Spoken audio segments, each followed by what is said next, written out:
standing on a very windy slope.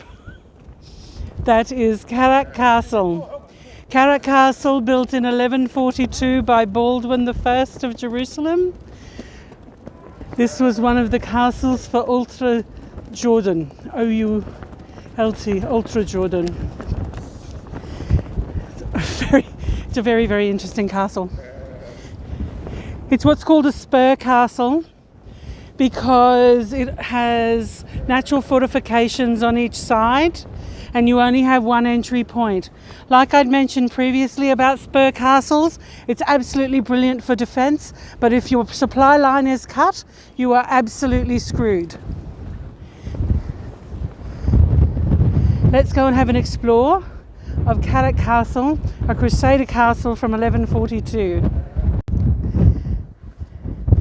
As we walk around this castle, I'm actually going to tell you about a guy called Renard de Chillon, a Crusader from French minor nobility, and his impact on this area. But just have a look at that escarpment. Imagine trying to Saladin trying to attack this fort. When we've looked at medieval architecture before, and this is a Crusader castle, so it fits into that period, we talk about defences, and this is one of the defences, the arrow slit. And you can remember when the other time we looked at that Venturi holes, they were much smaller. So with this you can actually get deep in to the cavity to be able to fire your arrows left and right. But this is an outer wall of this absolutely formidable spur castle of Karak. Just having a look at the different, you can see where different parts of the castle were built at different times. But the thing that's striking me really interesting is these corbels just up here. That potentially tells me that another floor or an extension was on the castle, resting on those corbels. Fabulous. So just looking at those corbels just there. What somebody is telling me that there is more to the castle that is under our feet here, and so I'm going to go down to the reception rooms and see what's down there. I'm off for a walk with my nemesis, the stairs, going down to a reception hall underneath Karak Castle.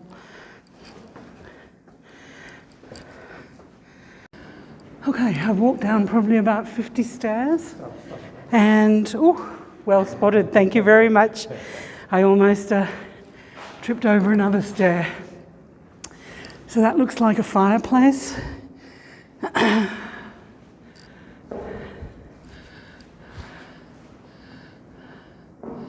natural light there.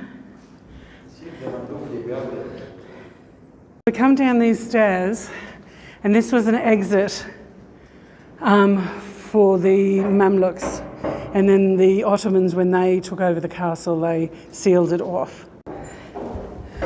Wow. Into a reception room.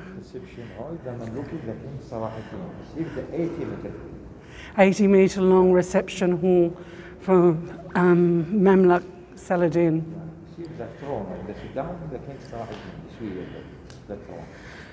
The throne was down here where Saladin would have sat.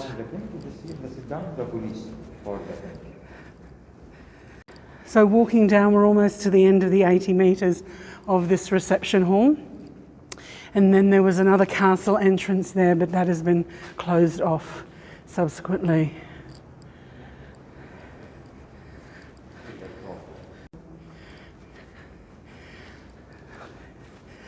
Down the end there's a natural niche in the wall where the attendant is telling me that the throne would have been for Saladin.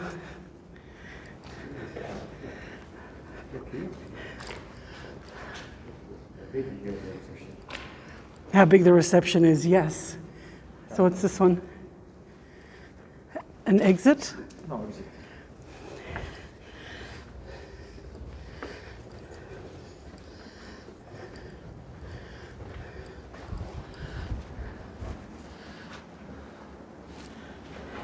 Here the King Saladin Ayyubi, no SMS, no telephone. They can. This is the way they communicated, This here. and the service. Here the microphone. It amplifies with this shape of the roof, becomes a megaphone, so that Saladin could communicate. So walking down out of this 80-metre reception hall. So what the attendant is telling me is that here is a water supply, so it comes down from the top and comes down the piping down here. So very similar to Baldwin Castle. And this is the privy. So this is the toilet, which is just a straight drop pit toilet. And what he's describing is that circular hole there is the pivot point for the door, which would come here. Even Saladin had to go to the bathroom once in a while. So I've just walked in through a hole in the castle wall. But the stairs here aren't overly brilliant, so I won't go in.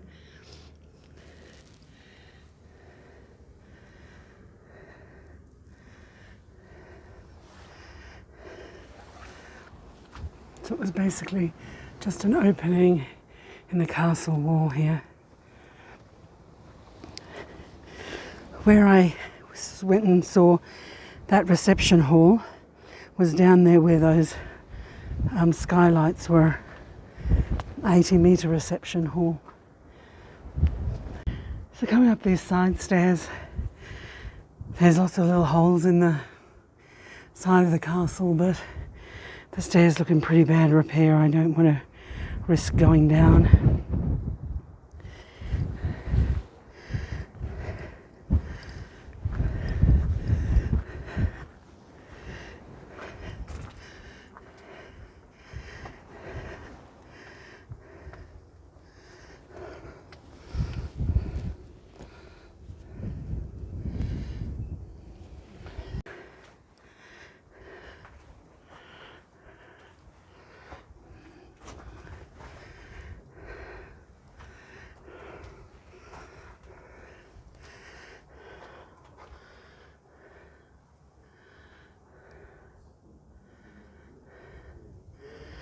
I can hear voices down there, but I'm too scared to go down those stairs.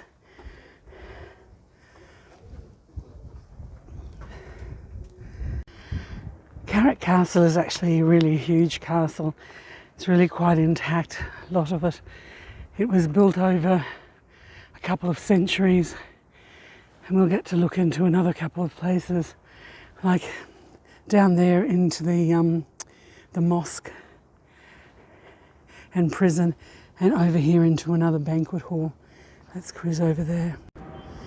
Just to give another perspective of how this is a pretty impenetrable fortress on this spur, because the incline of the land is just so steep. I just entered through another hallway. Big step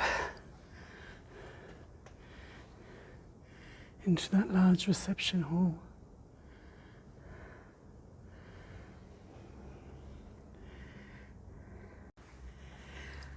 So I've just come down these very challenging stairs and come to the water fountain, like an ablutions block, where you would wash your hands before you go down to pray, because the mosque is down in this room here and the prison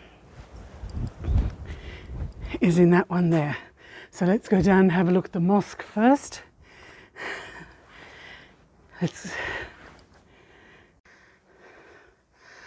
I've just come down another little dodgy set of stairs into the prison, which is just one really long room. And then if you come up these stairs, there's actually individual cells where people of nobility would be kept. So the reason that you would know that these prison cells were for important people is that some of them actually have fireplaces in them. And they would hold, I think, about 10 people.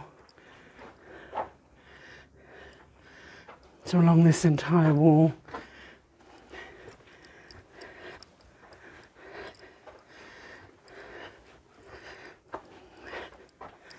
there's prison cells of different sizes.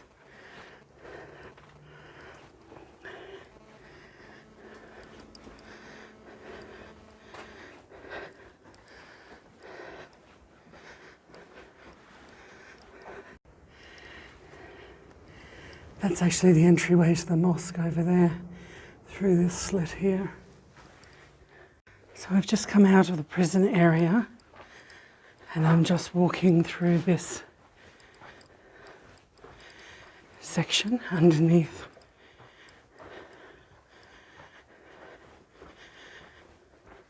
the castle. And what I think I might find is like a street full of shops. Yeah, I have.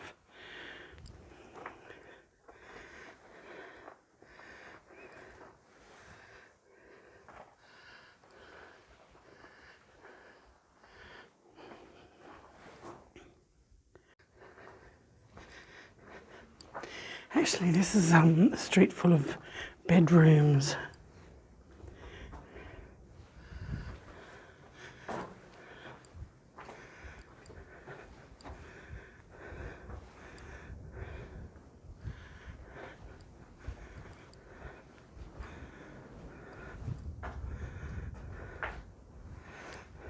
So we've passed the bedrooms and now we've come to the marketplace.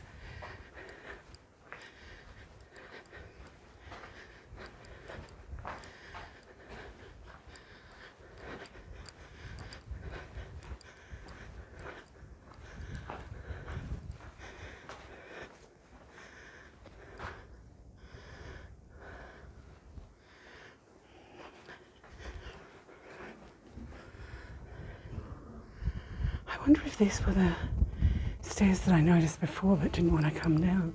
I've just gained access from a different way. I've walked down the hallway where there's initially some bedrooms and then some marketplaces, and then I've come to some rooms that are really big. And the interesting thing is they have like a well or a hole in them. So these must have been pretty impressive people, important people who'd be in these rooms.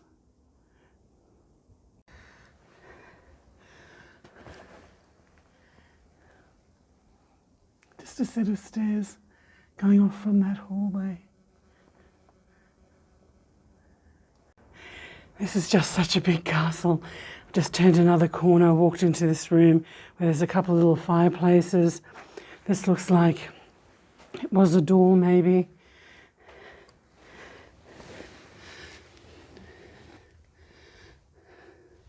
Looks like a doorway there with some remnants of some stairs.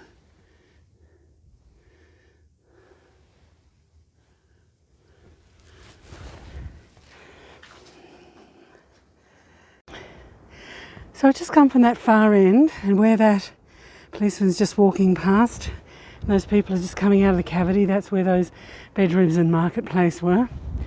There's a platform up the top there, and this gaping cavity here is the horse stables. It's an amazing space. So you can imagine it filled with horses and smells and feed and noise. Just spectacular. So I'm sitting here in Karak Castle, which was built by Baldwin I of Jerusalem in 1142. But the reason that I particularly wanted to come back to Karak Castle was because since I was here the first time, I did a lot of reading about the Crusades and a lot of YouTube videos. And the one person that really stood out to me was Renard de Chillon, a minor French noble. And when the Crusades were happening, the French, were part of the Crusade and came to this region of Levant to get back Jerusalem, to hold Jerusalem from the Muslims. So for the Second Crusade, Renard de Chillon came to this area as a 28-year-old, and he met and married Constance of Antioch when he was 28 years of age. He was of minor nobility, so wasn't really that impressive, and they kept their marriage secret for a long time because Baldwin wasn't notified or wasn't consented about the marriage. They, according to, depending on what books you read, they had 2 children. They had Agnes and Jean. If you read another one, they've also got Reynald, a son as well. It depends on which literature or which information you read. Renard de Chillon is either described as a rogue or a hero, a rebel or a villain, a goodie or a baddie, depending on which side you are looking at it from. There is one story about when he was trying to raise money for a crusade or a raid, that he put the patron of Antioch, beat him up quite severely and put him out in the sun all beaten up and put honey on his head so that the insects would get at him. And he was a pretty old man, and so after this kind of torture and abuse, he consented to giving Renard the money for the crusade or the fight that he wanted. After a raid in 1161, Renard was captured by the Muslims and was imprisoned in Aleppo for 15 years. And normally what would happen with a crusader is they would be ransomed by their king, someone of Spain or, whoever they were on their crusade for. But because Renard was not overly liked, they left him there. And eventually, after 15 years, he was ransomed for 120,000 gold dinar in 1176. That is a phenomenal amount of money. But while he was imprisoned in Aleppo, Constance died in 1163. So when he was released, he became envoy for Manuel, I think Manuel was of Spain, and envoy to Baldwin the Fourth of Jerusalem. Baldwin the Fourth was the leper, the 16-year-old leper. At this time, Renard de Chillon was married to Stephanie de Milly, and they had several children. They had Renard, Alice, and depending on, of course, who you're reading, they've got a third one, they've got Aveline. With Baldwin the Fourth, the leper king, the 16-year-old, there was a battle of Montgazard, and depending on which literature you read, it is said that Renard de Chillon was the actual leader for that battle, and that was a battle that the Crusaders won, and Saladin was not happy at all. So from Karak Castle and Kerak Castle, Renard was a pretty evil guy. For if you were his enemy, it wouldn't be uncommon for him to throw you over the ramparts and crush you to death over on that spur. During 1182, these castles were in a perfect position to do raids on pilgrim caravans and pilgrims going down to Mecca. Saladin also had trading caravans coming this way, and what Ranald would do would be raid them, and he wouldn't give them back, wouldn't pay ransom to give them back. So he was really ticking off Saladin.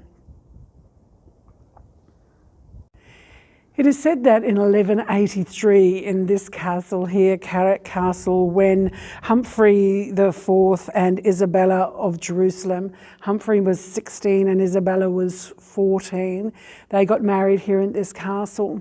And Saladin was besieging the castle at the time, and what it is said that Stephanie de Milly had sent food down to Saladin so that he would not bombard the marital chamber of the wedding.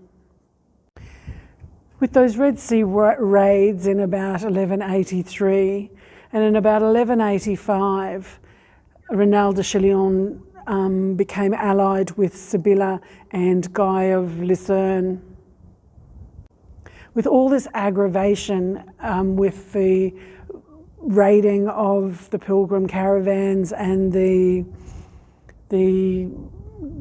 other caravans, it's at this time that Saladin put a jihad on Ranald de Chillon.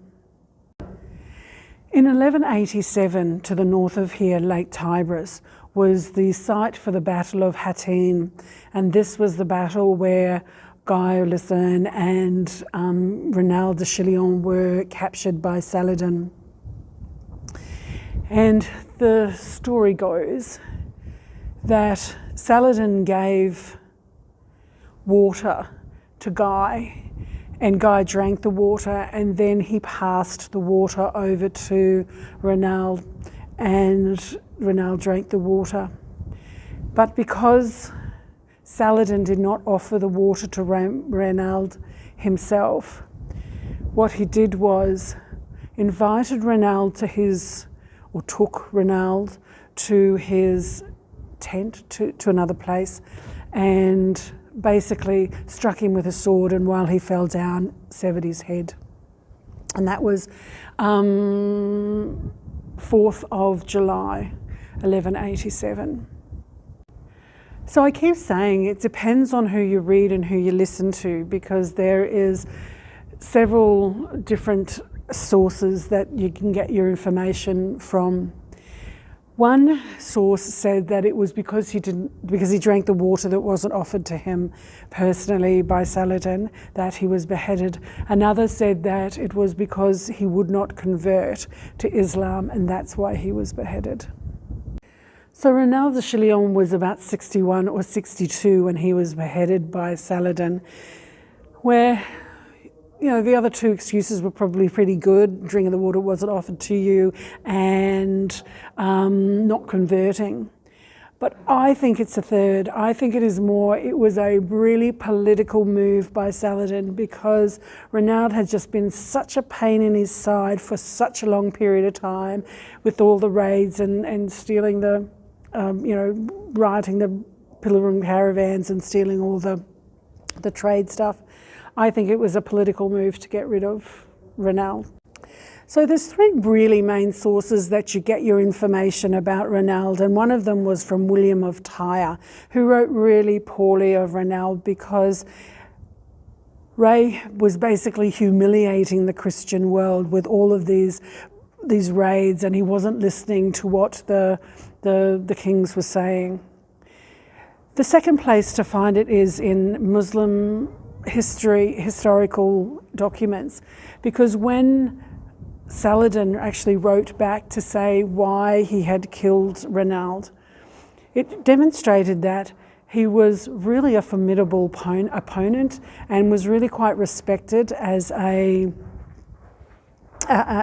opponent. So he was actually really quite respected by the Muslims. Some modern historians say that he was a maverick, that he was really disrupting the Christian cause and humiliating.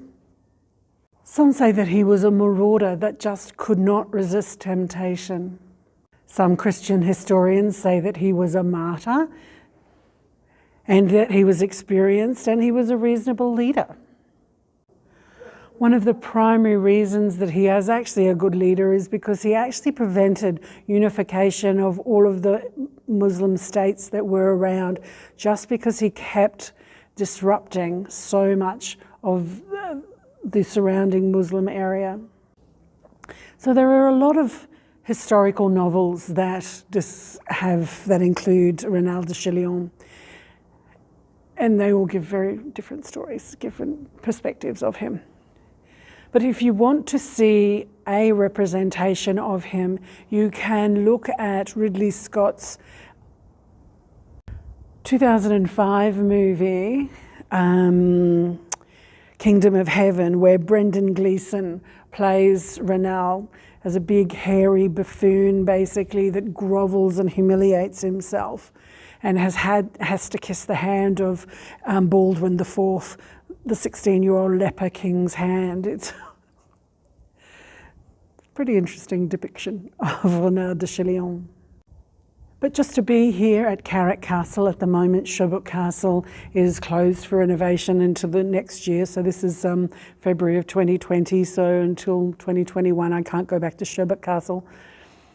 So if you want to walk in the footsteps of the Crusaders, come to Karak Castle.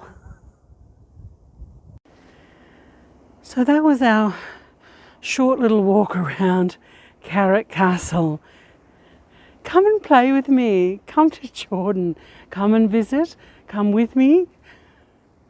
Just ask me what adventures you could have when you come here to Jordan. So much to do. Stay safe.